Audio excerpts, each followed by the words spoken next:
Friends, welcome to channel Saloni Verma study point. मैं सलोनी वर्मा आप सभी का स्वागत करती हूँ सलोनी वर्मा स्टडी पॉइंट पे। आशा करती हूँ आप सभी स्वस्थ होंगे। तो आज हम Indian government and politics BA first year के बच्चों का आज हम यूनिट नंबर 3 करने वाले हैं। हमने यूनिट नंबर 3 के जो है 3 चैप्टर थे, उसमें से हमने 2 चैप्टर को कंप्लीट कर लिया है। आज हम चैप्टर नंबर 3 करेंगे। इसमें हम जानेंगे न्यायपालिका के बारे में। देखिए, हम जानेंगे परिचय, यानी बेसिकली हम इसमें पढ़ने क्या वाले हैं। इसके बाद हम जानेंगे न्यायपालिका के बारे में कि न्यायपालिका का किस प्रकार का स्थान होता है, कि उसे किस प्रकार की स्वतंत्रता प्राप्त होती है, न्यायपालिका की स्थापना कब की गई थी, इन सब चीजों को हम जानेंगे। फिर उच्चतम न्यायालय के बारे में, उच्च न्यायालय क्या होता है इसके बारे में, हाई कोर्ट के बारे में। फिर हम जानेंगे न्यायाधीशों की नियुक्ति किस प्रकार से की जाती है। क्या जानेंगे हम? न्यायाधीशों की नियुक्ति किस प्रकार से की जाती है। फिर हम जानेंगे कि न्यायाधीश की क्या क्वालिटी होनी चाहिए, यानी अगर आप न्यायाधीश बनना चाहते हो तो आपके पास कौन कौन सी क्वालिटीज होनी चाहिए। एक एक करके हम हर चीज को समझेंगे। चलिए स्टार्ट करते हैं। अगर बात करेंगे भारत की, हम सभी जानते हैं कि भारत जो है एक विशाल आबादी वाला देश है और इसमें विभिन्न विभिन्न धर्मों को मानने वाले लोग रहते हैं, है ना। विभिन्न जाति के, विभिन्न धर्मों के, विभिन्न लिंग के, है ना, रूप के, हर प्रकार के व्यक्ति रहते हैं। विभिन्नताओं से भरा हुआ देश है और इसमें संसदीय प्रणाली को अपनाया गया है, यानी संसदीय लोकतंत्र की स्थापना की गई है भारत में। तो आप मुझे ये बताइए, कभी कभार क्या होता है, हमारी कभी कभार अनबन हो जाती है हमारे पड़ोसियों से या हमारे फैमिली मेंबर्स से। तो आप मुझे बताइए क्या पूरे भारत में, अब पूरा जो भारत है, विशाल आबादी वाला भारत है, विभिन्नताओं से भरा हुआ भारत है, क्या कभी सरकार से अनबन नहीं होती होगी, विवाद नहीं होते होंगे? क्या 2 या 2 से अधिक व्यक्तियों के विवाद नहीं होते होंगे? क्या राज्य के विवाद नहीं होते होंगे? मान लीजिए बिहार का गुजरात का विवाद हो गया, पंजाब का हरियाणा का विवाद हो गया। इस प्रकार से राज्यों के विवाद नहीं होते होंगे ना। तो इन विवादों का निपटारा कौन करेगा? तो इन विवादों का निपटारा जो है न्यायपालिका के द्वारा ही किया जाता है। देखिए, ये किस प्रकार से किया जाता है, जो अगर बात है कानूनी शासन के सिद्धांत के अनुसार जो है स्वतंत्र न्यायपालिका के द्वारा इसका हल किया जाता है। अब बात आई क्या? कानूनी शासन के सिद्धांत के अनुसार, यानी कानून के सामने कोई जितना अमीर हो, गरीब हो, उच्च जाति का हो, निम्न जाति का हो, किसी भी धर्म का हो, किसी भी जन्म स्थान का हो, चाहे स्त्री हो चाहे पुरुष हो, इससे कोई फर्क नहीं पड़ता। सभी कानून के सामने समान है। जैसे कि हम जानते हैं, ये हमारा एक मौलिक अधिकार भी है, समानता का अधिकार। ये अनुच्छेद 14 के अंतर्गत बताया गया है। तो आपको ये समझ आए कि क्या बताया गया है इसके अंदर बेसिकली। अब मुझे आप बताइए, क्या देश में कानून की आवश्यकता नहीं है ना? पहले क्या कानून का निर्माण किया जाएगा। अब कानून रहेगा तो कहीं ना कहीं देश विकास करेगा, है ना। अब क्या कहीं ना कहीं कानून रहेगा तो लोग नियमों में बंधे रहेंगे और अपनी सीमाओं को जानेंगे कि वो कहाँ तक सीमित है। तो देखिए, इसमें हमने क्या समझा कि अब क्या कानून बनाया गया, अब उसके बाद कानून को लागू कौन करेगा, उसके बाद कानून की व्याख्या कौन करेगा। तो इन कार्यों को इनके बीच में बांट दिया गया, यानी विधायिका, कार्यपालिका, न्यायपालिका। अब देखिए, विधायिका का कार्य ये होता है कि कानून का निर्माण करना, यानी समाज के हितों के लिए, समाज को देखते हुए उनके लिए कल्याणकारी योजनाएं लाना, साथ में इस प्रकार के कानून लाना ताकि समाज में सभी लोग समान हो, सभी को इक्वल राइट हो, है ना। अब देखिए, बात आई, चलिए कानून तो बन गया, कानून बनना कोई बड़ी बात नहीं है, उसे लागू करना सबसे बड़ी बात है। अब कानून को लागू किसके द्वारा किया जाएगा, यानी जो कानून बना है उसे कार्यान्वित यानी लागू जो है कार्यपालिका के द्वारा किया जाएगा। अब चलिए, कार्यपालिका ने अपना कार्य कर लिया। अब मान लीजिए कानून को लागू भी कर दिया गया, अब पालन कौन करेगा? जब तक लोगों के ऊपर कहीं ना कहीं दबाव ना बनाया जाए ना कि आपको इसका पालन करना है, आपको संविधान के दायरे में रहना है, लोग दायरे में नहीं रहते। तो इसीलिए न्यायपालिका की आवश्यकता पड़ी देश में। अब न्यायपालिका क्या करेगी? न्यायपालिका जो विवाद होंगे सरकारों के बीच में, राज्यों के बीच में, या 2 से अधिक लोगों के बीच में, समूहों के बीच में, उन विवादों का निपटारा करेगी और साथ में कानून की व्याख्या करेगी। अब देखिए, कानून की व्याख्या करेगी और कहीं ना कहीं लोगों को उनके अधिकार के दायरे में सीमित करेगी कि उनके अधिकार ये है, वो ऐसा ना करे कि दूसरे के अधिकारों का उल्लंघन करे। तो ये किसका कार्य हो गया? न्यायपालिका न्यायपालिका का। मान लीजिए कोई व्यक्ति कहीं ना कहीं अधिकारों का उल्लंघन करता है, अगर उल्लंघन कर रहा है उसे कोई सजा ना दी जाए तो व्यक्ति बार बार वही कार्य करेगा, तो क्या करेगी कार्यपालिका न्यायपालिका, वो उन्हें दंडित करेगी। तो यही होता है इसके अंतर्गत। चलिए आगे समझिए। संवैधानिक सरकार पर आधारित किसी भी राजनीतिक व्यवस्था में नियम बनाना, उसे लागू करना, जो मैंने आपको बताया है, और इसकी व्याख्या करने के लिए विधायिका, कार्यपालिका तथा न्यायपालिका में इन अधिकारों को बांट दिया जाता है, इनके कार्यों को बांट दिया जाता है। चलिए अब बात करेंगे, हमने समझा है परिचय को बेसिकली कि हम पढ़ने क्या वाले हैं, मोटा मोटा समझ आ गया है आपको फ्रेमवर्क। अब देखिए हम जानेंगे न्यायपालिका के बारे में। देखिए अगर बात की जाए देश की, यानी भारत में न्यायपालिका जो है एक अभिन्न अंग है, एक बहुत ही महत्वपूर्ण अंग है और इसे कहीं ना कहीं स्वतंत्रता प्राप्त है। इसके ऊपर राजनीतिक रूप से किसी प्रकार का दबाव नहीं होता, ना ही लोकसभा का, ना ही राज्यसभा का, ना ही सरकार का। यानी आप देख रहे हो स्वतंत्र किस लिए है, ताकि वो निर्णय एक तरीके से सही तरीके से ले सके, यानी किसी के पक्ष में नहीं, वो देखे कि गलती किसकी है, उसके हिसाब से निर्णय को लिया जाए। अमीर गरीब ना देखा जाए, जाति पाति को ना देखा जाए, धर्म लिंग को ना देखा जाए, ये ना देखा जाए स्त्री है पुरुष है या उसके परिवार का है, सदस्य है या पड़ोसी है, ये ना देखा जाए, जिसकी गलती हो उसे सजा मिले। तो आपको समझ आए किस लिए आवश्यकता पड़ रही है न्यायपालिका की। अब देखिए बात की जाएगी कि जो भारत में है वो एकीकृत न्याय व्यवस्था को अपनाया गया है। एकीकृत न्याय व्यवस्था को 3 भागों में 3 श्रेणियों में बांटा गया है। अब 3 श्रेणियां कौन कौन सी है ये जानिए। चलिए हम जानते हैं कि वो 3 श्रेणियां कौन कौन सी हैं। तो आप मान सकते हो प्रामाणिकार, इसे कुछ इसमें क्या होता है कि अगर पहले बात की जाए तो इसमें आता है उच्चतम न्यायालय। क्या आता है? उच्चतम न्यायालय। उच्चतम न्यायालय यानी सुप्रीम कोर्ट आ गया यहाँ पे। क्या आ गया यहाँ पे? सुप्रीम कोर्ट आ गया है। उसके बाद आता है यहाँ पे उच्च न्यायालय। अब यहाँ आता है उच्च न्यायालय यानी कि हाई कोर्ट। इसके बाद आता है जिला न्यायालय यानी लोअर कोर्ट। अब देखिए इसमें क्या आ गया कि जिला न्यायालय यहाँ पे आ गया। इसे जिला न्यायालय बोलते हैं, इसे अधीनस्थ न्यायालय, इन दोनों ही नामों से जाना जाता है। तो आपको समझ आ रहा है कि किस प्रकार से बांटा गया है। अब मान लीजिए कोई विवाद हुआ, अब मान लीजिए छोटे मोटी बातें हो गई हैं, 2 या 2 से अधिक व्यक्तियों के बीच में विवाद हो गया है, तो उसे क्या जिला न्यायालय द्वारा, अधीनस्थ न्यायालय द्वारा सॉल्व कर दिया गया। और उसके बाद अगर वो उस मान लीजिए कि न्यायाधीश ने उसके पक्ष में निर्णय नहीं लिया है, तो वो क्या कर सकता है, वो दोबारा से उच्च न्यायालय यानी सुप्रीम कोर्ट में आ सकता है। उसके बाद ये उच्चतम न्यायालय में आ सकता है। देखिए उच्चतम न्यायालय को सर्वोच्च न्यायालय और साथ में सुप्रीम कोर्ट, और इन दोनों ही नामों से, तीनों ही नामों से जाना जाता है, उच्चतम न्यायालय, सुप्रीम कोर्ट और सर्वोच्च न्यायालय। तो देखिए आपको समझ आ रहा है कहीं ना कहीं। अब अगर बात की जाए कि सुप्रीम कोर्ट की स्थापना कब की गई, है ना, हम जानते हैं कि भारत कब आजाद हुआ था, 14-15 अगस्त की मध्य रात्रि को आजाद हुआ भारत। अब देखिए अब बात की जाए 28 जनवरी की, कब? 28 जनवरी 1950 को जो है सुप्रीम कोर्ट यानी सर्वोच्च न्यायालय की स्थापना कर दी गई। उस टाइम क्या कहा गया कि जो न्यायाधीशों की संख्या होगी वो 8 होगी। कितनी होगी? 8 होगी। उसके बाद ये कहा गया 1956 में न्यायाधीशों की संख्या 10 कर दी गई, फिर 1960 में न्यायाधीशों की संख्या 13 कर दी गई, 1977 में न्यायाधीशों की संख्या 17 कर दी गई। इसी प्रकार से आपको देखने के लिए मिलेगा कि 2009 में न्यायाधीशों की संख्या 25 कर दी गई और 2019 में न्यायाधीशों की संख्या देखने के लिए मिलेगी 34 कर दी गई। तो आप क्या देख रहे हो, कहीं ना कहीं न्यायाधीशों की संख्या बढ़ रही है।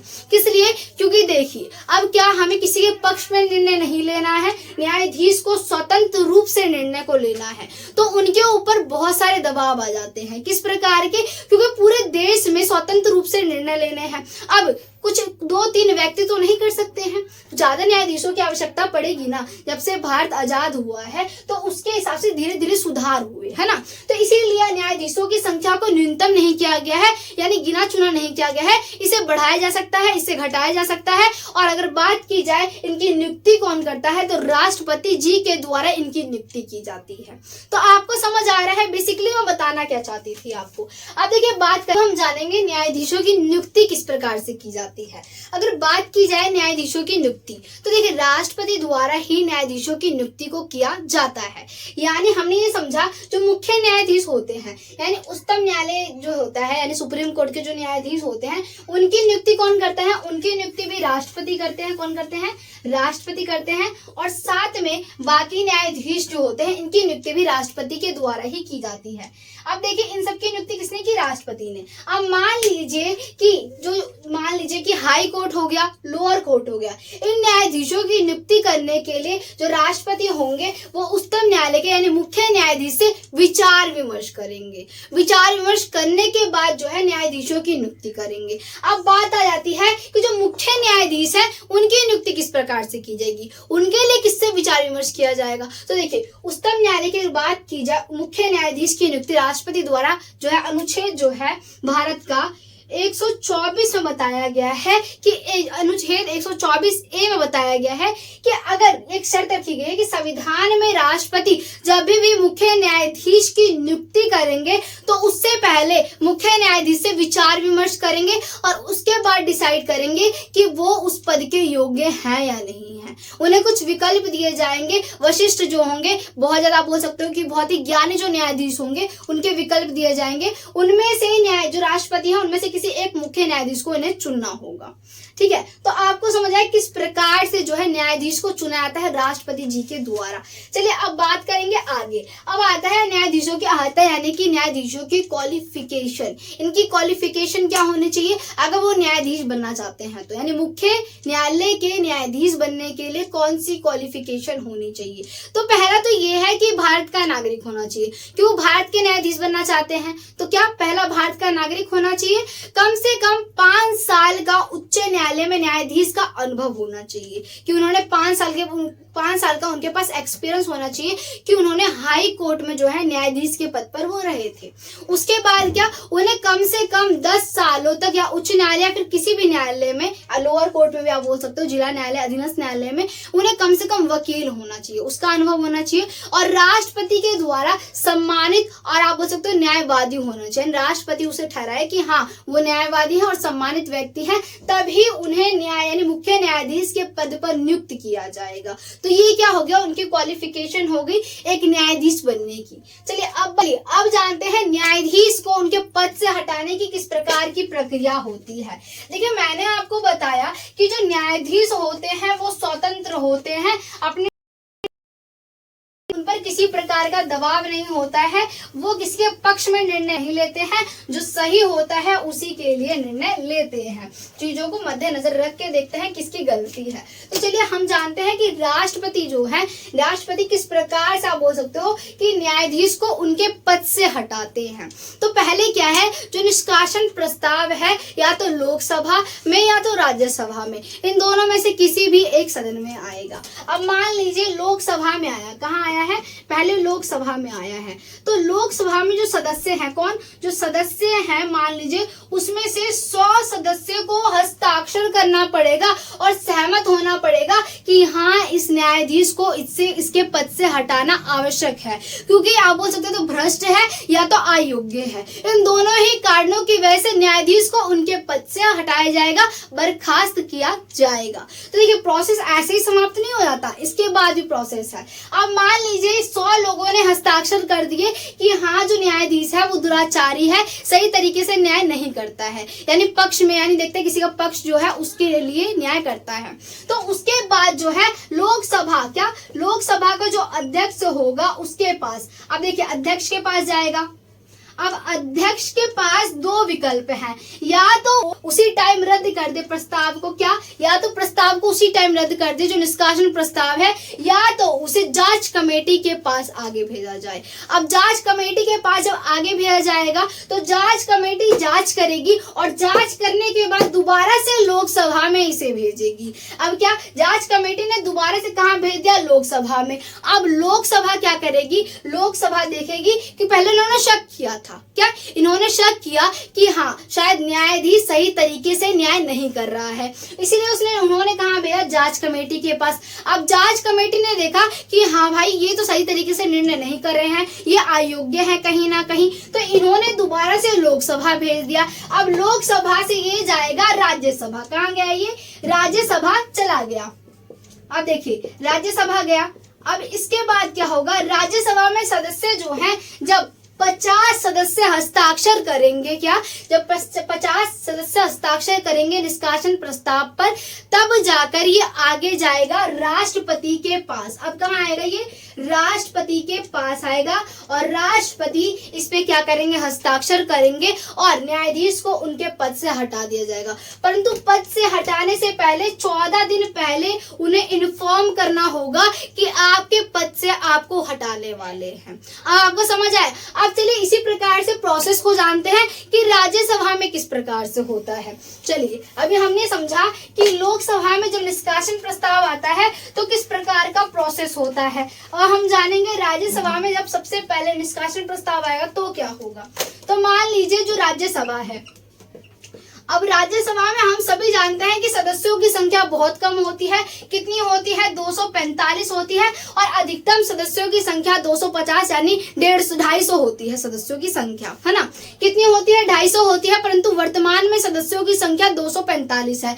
अब इन 245 में से 50 सदस्यों को क्या हस्ताक्षर करने हैं, और ये कहना है कि हाँ कि वो कहीं ना कहीं न्यायाधीश है, वो दुराचारी है, वो अयोग्य है, या तो भ्रष्ट है। इन तीनों ही कारणों में मान लीजिए दो कारण जो होते हैं, या तो न्यायाधीश अयोग्य हो या तो वो भ्रष्ट हो, तभी उसके पद से उसे हटाया जा सकता है। तो इसमें क्या है कि अब देखा गया राज्यसभा के द्वारा कि हाँ क्या वो न्यायाधीश सच में पद से हटाने योग्य है या नहीं है।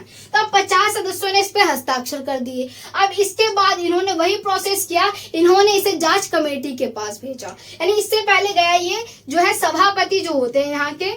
अब देखिए सभापति के पास गया, पहले क्या 50 सदस्यों ने हस्ताक्षर किया, फिर उसके बाद ये सभापति के पास गया। सभापति के पास फिर से दो विकल्प हैं, चाहे तो प्रस्ताव को, निष्कासन प्रस्ताव को उसी टाइम रद्द कर दे, या तो इसे जांच कमेटी के पास भेजे। अब ये भेजेंगे जांच कमेटी के पास। अब जांच कमेटी जांच करेगी, अगर उसे लगता है कि बात सच्ची है तो दोबारा से इसी प्रस्ताव को लाया जाएगा राज्यसभा में, और राज्यसभा फिर इस प्रस्ताव को भेजेगी लोकसभा में। अब लोकसभा जो है इसमें 100 सदस्य जब हस्ताक्षर करेंगे उस पे, फिर उसके बाद ये दोबारा से जाएगा लोकसभा के अध्यक्ष के पास, और उसके बाद ये आखिरी में राष्ट्रपति के पास आएगा।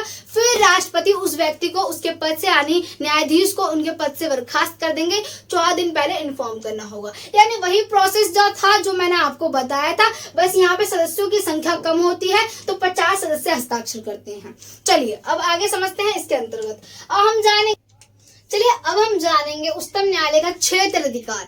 इसके अंदर कौन कौन से आते हैं? देखिए इसमें अपीली क्षेत्र अधिकार आता है, मूल्य क्षेत्र अधिकार आता है, सलाहकारी क्षेत्र अधिकार आता है, न्यायिक समीक्षा की शक्ति आती है और अन्य शक्तियां। यानी एक एक करके हम सभी चीजों को समझेंगे। अब देखिए अगर बात की जाए मूल क्षेत्र अधिकार, इसके अंतर्गत क्या आता है, तो अगर देखिए कुछ अधिकार, कुछ मान लीजिए कुछ आप बोल सकते हो, देखिए कुछ मुकदमे ऐसे होते हैं, मान लीजिए आपके मौलिक अधिकार का हनन हो गया है ना।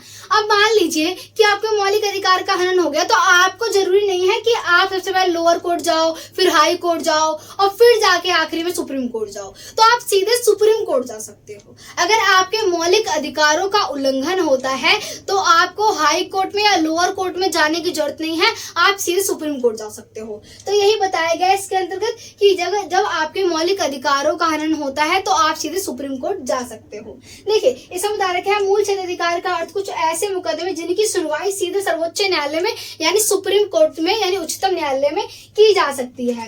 ऐसे मुकदमे को पहले निचली अदालत में यानी कि सुनवाई की जरूरत नहीं होती है। यानी आपको जरूरी नहीं है कि आप निचली अदालत में जाओ या जिला न्यायालय में जाओ, आप सीधे कहाँ जा सकते हो? सीधे सुप्रीम कोर्ट जा सकते हो जब आपके मौलिक अधिकारों का कहीं ना कहीं हनन होता है।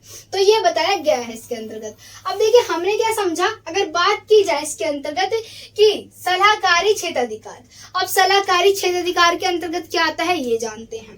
तो देखिए अनुच्छेद 143 के अंतर्गत कहा गया है कि राष्ट्रपति को सलाह लेने का अधिकार है दो बातों पर। अब दो बातें कौन कौन सी है? जो मान लीजिए राष्ट्रपति किससे सलाह लेगा? राष्ट्रपति जो है वो मुख्य न्यायाधीश से तब सलाह ले सकता है जब कोई सार्वजनिक बहुत ही महत्व का मामला हो या संधि समझौते का मामला हो, तो उस टाइम क्या राष्ट्रपति राष्ट्रपति मुख्य न्यायाधीश से यानी सुप्रीम कोर्ट के मुख्य न्यायाधीश से क्या कर सकता है, विचार विमर्श कर सकता है। तो ये अधिकार दिया गया, किसमें दिया गया, सलाहकारी क्षेत्र अधिकार, यानी सलाह लेने का अधिकार है। इसीलिए से पता चला है जो है सलाहकारी क्षेत्र अधिकार, नाम से ही पता चल रहा है कि सलाह लेने वाला क्षेत्र अधिकार। अब आपको समझ आया इसके अंतर्गत क्या है। अब देखिए बात की जाए कि अपीली क्षेत्र अधिकार, अपीली क्षेत्र अधिकार क्या होता है, ये प्रश्न आया मन में। तो देखिए आपको कभी कभी क्या होता है कि आप पहले गए लोअर कोर्ट में, है ना, आप अधीनस्थ न्यायालय में गए, लोअर कोर्ट में गए और आपके जो मुकदमा था वो आपके फेवर में नहीं था, यानी आप उसे संतुष्ट नहीं हुए और आप मुकदमे को हार गए। तो आप उसके बाद हाई कोर्ट जा सकते हो। हाई कोर्ट में अगर आप फिर से मुकदमे को हार जाते हो तो आपके पास आखिरी चारा, आपके पास आखिरी युद्ध करने का चारा होगा सुप्रीम कोर्ट। सुप्रीम कोर्ट में जा सकते हो। अगर मुकदमा आपके फेवर में आ गया तो आप केस को जीत गए और जो दो आप बोल सकते हो लोअर कोर्ट ने, हाई कोर्ट ने जो निर्णय दिए थे उसे नहीं माना जाएगा, सुप्रीम कोर्ट के निर्णय को माना जाएगा। तो आपको समझ आ रहा है कि कितना ज्यादा पावरफुल होता है सुप्रीम कोर्ट। तो इसके अंतर्गत यही बताया गया है कि अपीली क्षेत्र अधिकार के अंतर्गत होता क्या है।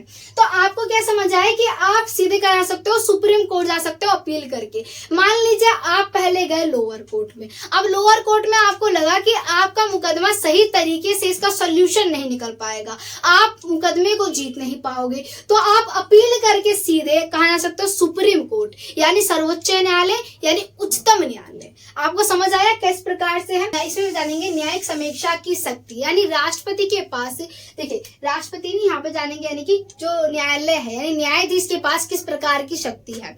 मान लीजिए न्यायाधीश के द्वारा कुछ निर्णय लिए गए थे, 2024 में लिए गए, 2018 में लिए गए, मान लीजिए 2020 में, 21 में, 22 में, कभी भी लिए गए हैं, किसी वर्ष में लिए गए हैं। तो वो अगर उन्हें लगते हैं कि निर्णय को दोबारा सुधार करने का, हमें सुधार करने चाहिए, मान लीजिए उस निर्णय जो इन्होंने ये निर्णय लिया है 2020 में लिए मान लीजिए, तो उसमें सुधार करने का उनको अधिकार प्राप्त है, यानी वो हटा सकते हैं उस निर्णय को और दोबारा से उसे पुनरीक्षित कर सकते हैं, दोबारा से उसे ला सकते हैं।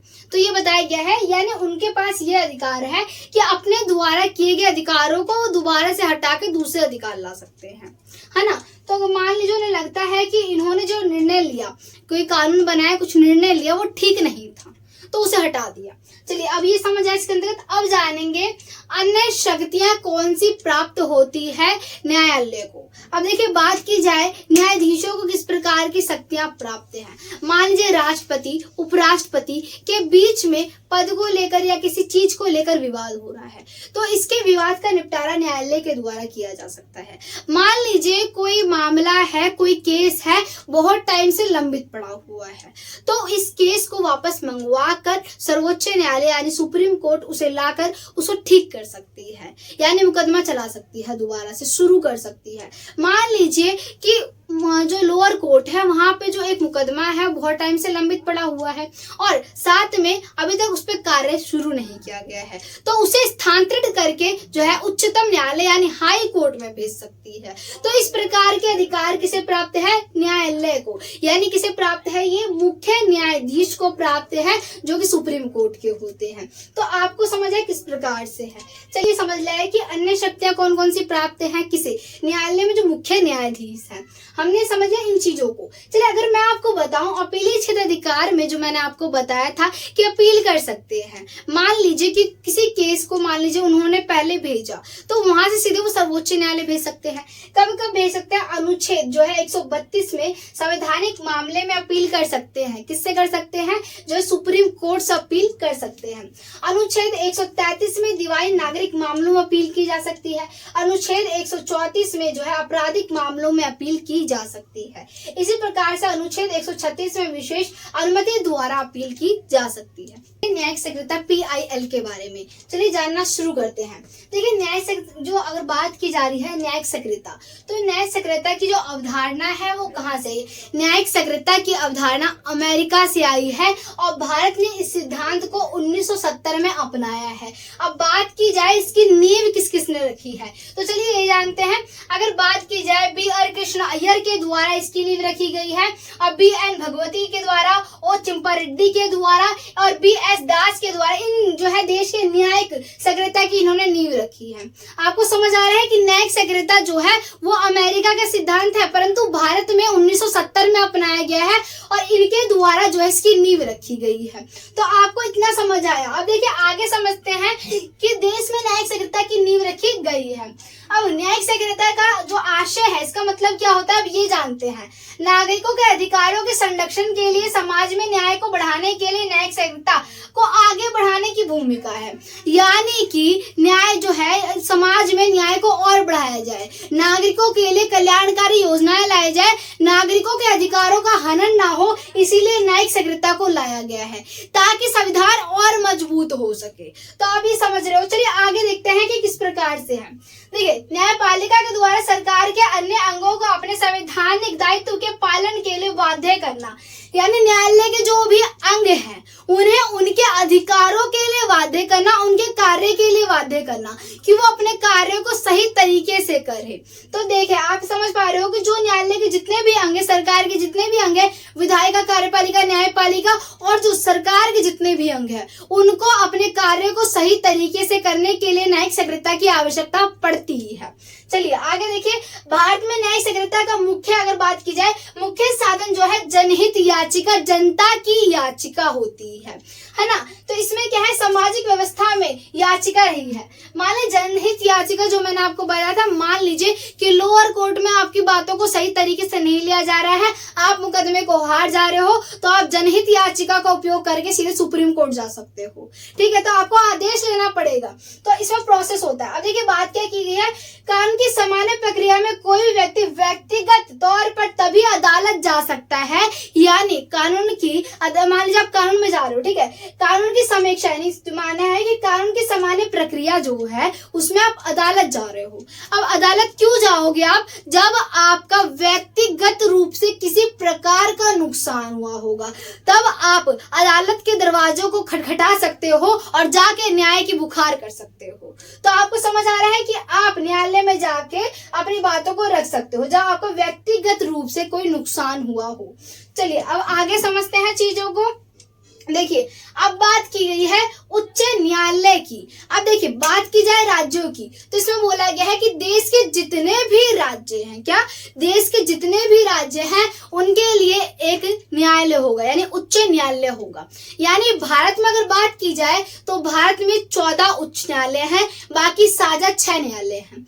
आपके मन में आया मैम ये साझा उच्च न्यायालय क्या होते हैं, ये तो समझ आ गए कि उच्च न्यायालय जो है 24 है भारत में। साझा उच्च न्यायालय यानी जो 2 राज्य हैं उनका एक उच्च न्यायालय होना, यानी 2 से 2 अधिक राज्य हैं तो भी उनका एक उच्च न्यायालय होना, इसका मतलब ये होता है। चलिए अब हमने इन चीजों को समझा, अब हम जानेंगे उच्च न्यायालय का गठन किस प्रकार से होता है। देखिए अब गठन की बात की जाती है तो इनकी भर्ती किस प्रकार से होती है, पहले ये जानिए।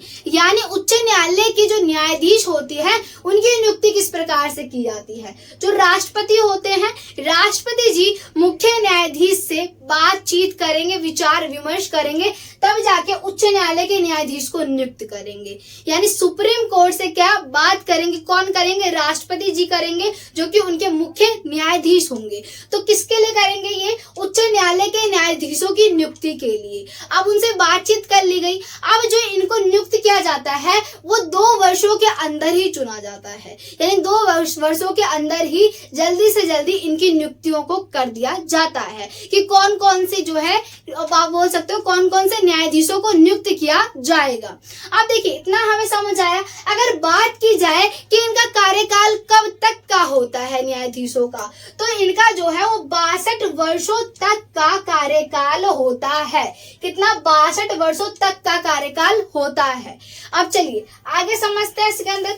अब बात आती है न्यायाधीशों की योग्यता की। अब आप उच्च न्यायालय के न्यायाधीश बनना चाहते हो, आप सुप्रीम कोर्ट के नहीं हाई कोर्ट के न्यायाधीश बनना चाहते हो, तो आपके पास कौन कौन सी क्वालिटीज होनी चाहिए ये जानिए। पहला, भारत का नागरिक होना चाहिए। भारत का नागरिक होना कंपलसरी है, चाहे आप कुछ भी बनना चाहते हो, चाहे आप देश के नेता बनना चाहते हो यानी प्रधानमंत्री बनना चाहते हो, चाहे आप न्यायाधीश बनना चाहते हो, चाहे आप वकील बनना चाहते हो। इन सब चीजों के लिए क्या चाहिए आपको? भारत की नागरिकता चाहिए। तो आप क्या पहले आपको भारत का नागरिक होना होगा और उसके बाद आपको 10 वर्षों का किसी भी आप बोल सकते हो कि आपको न्यायालय में आपको वकील के रूप में रहना होगा। तो और साथ में राष्ट्रपति को ये बताना होगा कि आप एक अच्छे नागरिक हो, यानी आप एक सम्मानित न्यायवादी व्यक्ति हो। तो इस प्रकार से आपकी नियुक्ति की जाएगी। जानते हैं, अब हम जानेंगे उच्च न्यायालय का क्षेत्र अधिकार के बारे में जानने वाले हैं हम। चलिए जानते हैं। मौलिक अधिकार को वादीकरण हेतु आज्ञा पत्र अथवा आदेशों को जारी करने का अधिकार होता है। इसमें तर्क है मौलिक अधिकार को वादीकरण हेतु आज्ञा पत्र और उसे आदेशों को जारी करने का अधिकार होता है। देखो, उच्च न्यायालय जो है ना सिर्फ मौलिक अधिकारों को वादीकरण हेतु आज्ञा पत्र अथवा आदेशों को जारी करने का अधिकार है। उच्च न्यायालय ना सिर्फ मौलिक अधिकारों के लिए बल्कि किसी कानूनी अधिकार के मामले में भी रिट जारी कर सकता है। यानी क्या? उच्च न्यायालय जो है किसी कानूनी मामले पर भी रिट जारी कर सकता है। देखिए, सशस्त्र बल संबंध को यानी जो सशस्त्र बल संबंध को छोड़कर अन्य सभी न्याय जो है न्यायालय अथवा न्यायाधिकार के अधिलक्षण का अधिकार रखते हैं और संविधान की व्याख्या से संबंधित मामले को अधिकरण रखते हैं। यानी ये बता रखा है, नॉर्मल सी बात है कि उच्च न्यायालय के जो अधिकारी एवं सेवा कर्मियों को जो है नियुक्ति करने का अधिकार रखते हैं। ये बता रखा है जो उच्च न्यायालय की अगर बात की जाए, जो न्यायाधीश होते हैं वो उनके पास इतना अधिकार होता है कि वो सेवा कर्मी जो होते हैं उनकी नियुक्ति कर सकते हैं। तो ये बताया गया है इसके अंतर्गत। अब बात की जाए अधीनस्थ न्यायालय। अधीनस्थ न्यायालय को जिला न्यायालय, अधीनस्थ न्यायालय यानी कि लोअर कोर्ट की बात की जा रही है। यानी देखिए, हाई कोर्ट होता है, पहले सबसे ऊपर कौन होता है? हाई कोर्ट होता है ना। सबसे ऊपर क्या? सुप्रीम कोर्ट, फिर दूसरे नंबर पर हाई कोर्ट और तीसरे नंबर पर लोअर कोर्ट, है ना। तो इसमें क्या है कि अब सबसे नीचे की बात की जा रही है, लोअर कोर्ट की बात की जा रही है, अधीनस्थ न्यायालय की बात की जा रही है।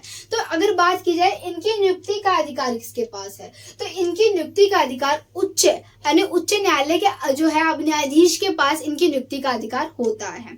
ये बताया गया है कहीं ना कहीं, यानी उच्च न्यायालय के अधिकारी यानी हाई कोर्ट के अधिकारी जो है इनकी नियुक्ति में राष्ट्रपति की सहायता करते हैं अधीनस्थ न्यायालय के अधिकारियों की नियुक्ति करने के लिए। और देखिए, बात की जाए कि अगर ये बनना हो तो क्या करना होगा, तो उन्हें कम से कम भारत का नागरिक होना चाहिए और 7 सालों तक वो वकील होने चाहिए उच्च न्यायालय में या किसी भी अन्य न्यायालय में। तो इस प्रकार से वो लोअर कोर्ट की क्या बन सकते हैं? एक न्यायाधीश बन सकते हैं। अब रुको, का मुख्य कार्य देखिए, अधीनस्थ न्यायालय से अपीली सुनवाई करते हैं। यानी जो अधीनस्थ न्यायालय है या लोअर कोर्ट है उससे अपीली सुनवाई की जाती है और यह न्यायालय विशेष निधि के अंतर्गत मौलिक अधिकार जो मौलिक विषयों का परिज्ञान भी ले सकते हैं। और संविधान जो है, संविधान अधीनस्थ न्यायालय की स्वतंत्रता सुनिश्चित करता है। जो संविधान है वो अधीनस्थ न्यायालय की जो स्वतंत्रता है वो सुनिश्चित करता है। और जिला न्यायालय की जो नियुक्ति है राज्यपाल द्वारा उच्च न्यायालय की सलाह से की जाती है। नहीं, बताया गया है कि जो कहीं ना कहीं जिला न्यायालय की जो नियुक्ति है वो राज्यपाल के द्वारा की जाती है। देखिए, नियुक्ति हेतु वर्ष अगर बात की जाए, नियुक्ति हेतु जो व्यक्ति है उसे 7 वर्ष की अधिवक्ता अथवा वकील रहा हो, या तो अधिवक्ता यानी कि वकील के साथ कार्य किया हो, या तो वो स्वयं वकील रहा हो, ये बताया गया है।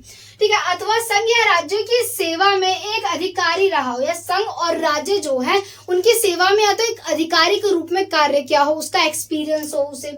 देखिए, और जिला न्यायालय के अलावा जो है व्यक्ति को बताया गया है, जिला न्यायालय के अलावा व्यक्ति की नियुक्ति उच्च न्यायालय द्वारा राज्य लोक सेवा आयोग के साथ विचार विमर्श करने के बाद राज्यपाल द्वारा उसके द्वारा उनके नियमित नीति बनाए गए नियमों के अनुसार की जाती है। ये बताया गया है इसके अंतर्गत। यानी हमें ये समझ आ गया है कि कहीं ना कहीं जो जिला न्यायालय होते हैं उनके न्यायाधीशों की नियुक्ति राज्यपाल के द्वारा की जाती है।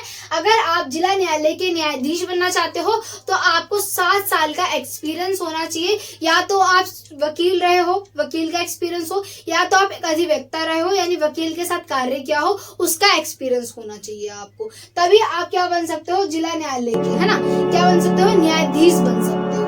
चलो, आशा करती हूँ वीडियो अच्छी लगी। वीडियो को लाइक, चैनल को सब्सक्राइब जरूर कीजिएगा। जय हिंद, जय भारत।